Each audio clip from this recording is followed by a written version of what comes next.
creo que es importante reconocer que, como Lina Bobardi decía siempre, que no se hizo sola, que dependía mucho de mucha gente. Esto es un momento para celebrar el trabajo de mucha gente, un equipo maravilloso de la Fundación y muchos colaboradores de afuera, artistas, diseñadores que contribuyeron para que esta muestra sea posible, que se concretase.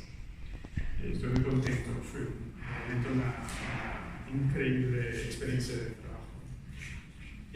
Porque el trabajo era muy importante para Lina Bobardi, era una mujer dedicada al trabajo, no en el sentido capitalista, pero el trabajo como una dedicación a la vida, a la descubierta. Y para mí fue esta experiencia.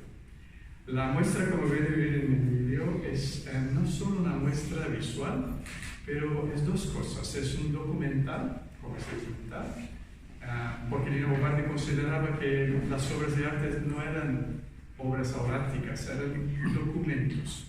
Eran documentos de memoria, eran documentos del presente. Y tenía una expresión que decía que vivimos en un presente histórico.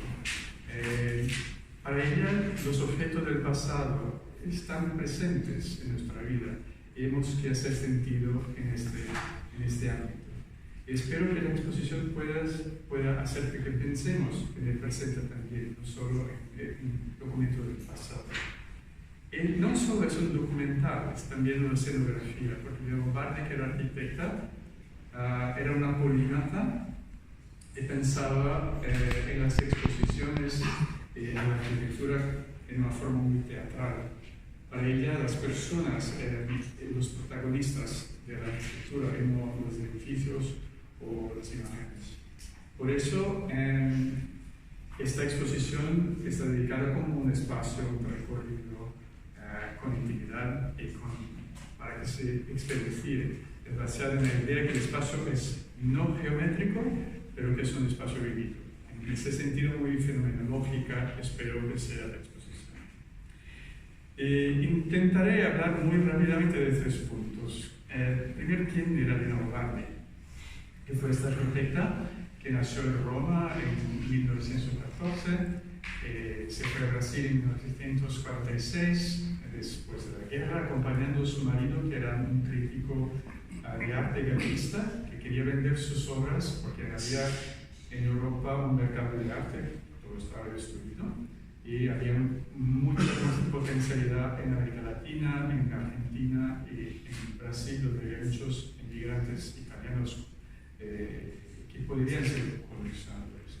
Pero se quedaron en São Paulo, en Río, porque ahí encontraron un señor que era un señor de prensa, que era un magnate de la prensa brasileña, que se llama Chateaubriand, y que quería crear un museo de arte al modelo del MoMA como Rockefeller. Él se pensaba ser el Rockefeller de Brasil.